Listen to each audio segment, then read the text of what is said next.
জীবন ভাই এদিক সরে যান।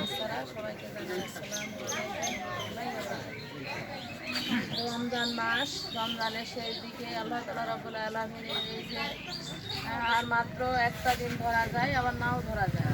যাই হোক, দেখেন গত রমজানে, গত কুরবানিতে আমি আমার সামনে অনেকটাই ছিল, আবার এখন হয়তো দুনিয়া থেকে বিদায় নেয়, কোনো সময় কেউ পাবো, কোনো সময় কাউকে দেখা পাবো না। এটাই মানুষের সৃষ্টিকর্তার নিয়ম।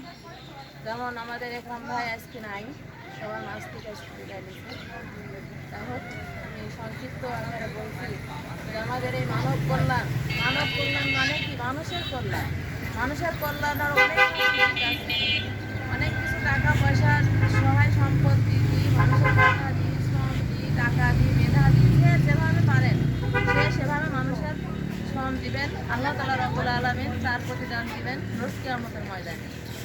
আর আমরা দুনিয়ায় শুধু নিজের স্বার্থ, নিজের ভালোবাসা, নিজের চলাফেরা, নিজের অর্থ সম্পদ, নিজের গহনাগাটি, নিজের শাড়ি, নিজের বাড়ি, নিজের অনেক কিছু করার জন্য আমরা ব্যস্ত থাকি। আল্লাহ তাআলা রব্বুল আলামিন আমাদের সৃষ্টি করেছে শুধু আল্লাহর ইবাদত বন্দি করার উদ্দেশ্যে, কিন্তু আমরা সেদিকে না তাকাই নিজের ব্যস্ততা থাকি।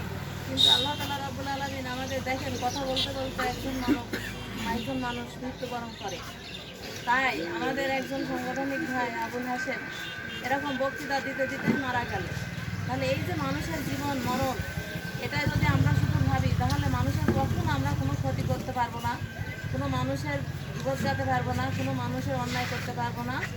আর আমরা যতক্ষণ পর্যন্ত আমাদের আল্লাহ তাআলা রব্বুল আলামিন আমাদের জীবন দান করেছে, ততক্ষণ পর্যন্ত আমরা মানুষের সেবায় নিয়োজিত থাকবো। এই বলে আমি আমার